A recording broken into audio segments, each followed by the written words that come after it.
অপরূপ TV online. চট্টগ্রামের হালিশহর থানা পুলিশের বিশেষ অভিযানে ছোটপুল ইসলাম মিয়ার ব্রিকফিল্ড এলাকায় অনুমোদনহীন 4টি ব্যাটারি চালিত অটোরিকশার গ্যারেজ শনাক্ত করা হয়েছে। অভিযান চলাকালে 4টি গ্যারেজের বিদ্যুৎ সংযোগ বিচ্ছিন্ন করা হয়। পাশাপাশি 2টি গ্যারেজকে 10,000 টাকা করে এবং একটি গ্যারেজকে 5,000 টাকা জরিমানা করা হয়। বাকি একটি গ্যারেজকে সতর্ক করা হয়েছে। এছাড়াও নোংরা পরিবেশে খাবার পরিবেশনের অভিযোগে একটি খাবার দোকানকে 1,000 টাকা জরিমানা করা হয়েছে। অভিযানে হালিশহর থানার ভারপ্রাপ্ত কর্মকর্তা, ওসি ও অন্যান্য পুলিশ সদস্যরা উপস্থিত ছিলেন।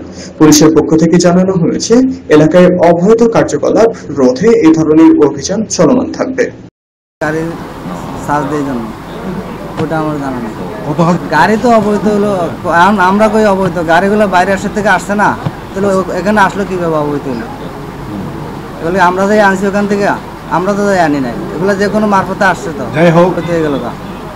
এটাই যাই হোক, এটা আজকে অভিযান দেখতেছি, সব জায়গায় দেখতেছি। আপনার গ্যাসটা কোন জায়গায় আছে?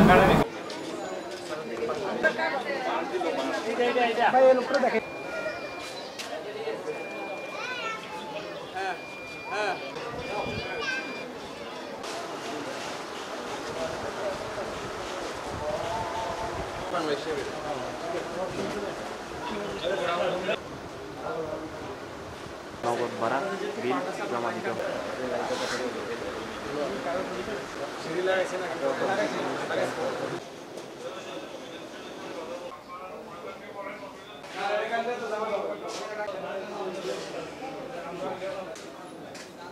নামাইছি বিদ্যুৎ অফিস থেকে ওয়ার্কশপের নাম দিয়ে টেক লাইসেন্স বানাইছি। হ্যাঁ, তখন আমি গ্যারেজ চালু করতেছি অটোরিক্সা।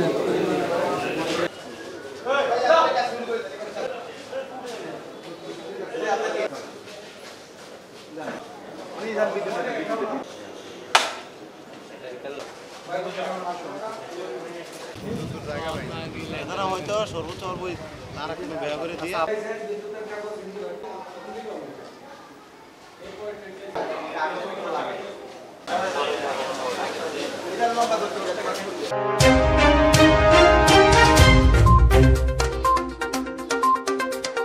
অপরূপ টিভি অনলাইন।